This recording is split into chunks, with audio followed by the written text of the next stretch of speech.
کیا کر پائے گی ضلعی حکومت مصنوعی مہنگائی پر کنٹرول؟ کیا سبزیوں اور پھلوں کے آسمان کو چھوتے نرخ ہوں گے کم؟ آلو، ٹماٹر، کیلے ہوں گے سستے؟ دیکھتے ہیں وائس آف پاکستان اردو کی اس رپورٹ میں۔ اجی حکومت پنجاب کی جانب سے ماہ سیام میں پنجاب بھر میں مصنوعی مہنگائی کنٹرول کرنے کے لیے جاری ہدایات پر ضلعی انتظامیہ جنگ متحرک ہوئی، اور اس سلسلہ میں ڈپٹی کمشنر جنگ محمد عمیر نے شہر میں سبزیوں اور فروٹس کے بڑھتے ہوئے ریٹس کو کنٹرول کرنے کے لیے سبزی و فروٹ منڈی کے آڑھتیوں سے میٹنگ کی۔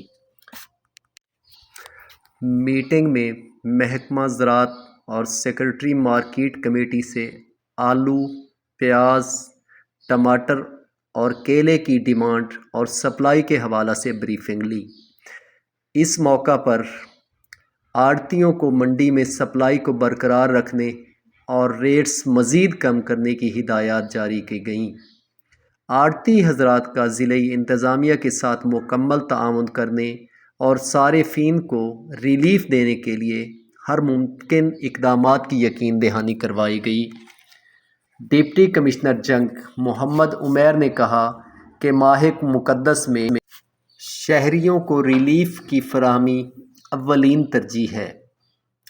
انتظامیہ کی جانب سے منڈیوں اور اوپن مارکیٹس میں نرخوں کی مانیٹرنگ کی جا رہی ہے۔ اوور چارجنگ، ذخیرہ اندوزی کسی صورت برداشت نہیں کی جائے گی۔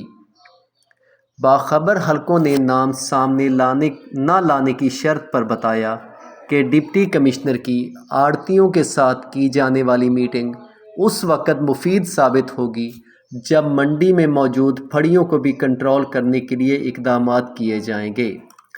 ظفر اقبال نول، وائس آف پاکستان اردو۔ ہماری دی جانے والی معلومات پسند آنے کی صورت میں چینل کو سبسکرائب کرنے کے لیے بیل آئیکن کو دبائیں اور لائک کریں یا بہتری کے لیے کمنٹ کریں۔